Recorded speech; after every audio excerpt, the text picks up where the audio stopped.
To enable or disable mouse pointer shadow in Windows 11 Home, right-click on empty area on the desktop, and then select Personalize. Select Bluetooth and Devices.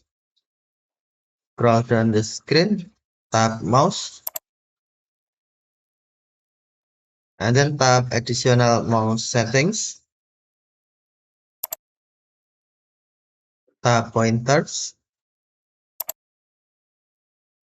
and then on Enable Pointer Shadow, check to enable or uncheck to disable, and then tap Apply to apply.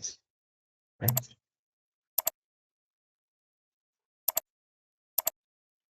Okay, thank you for watching. Have a nice day.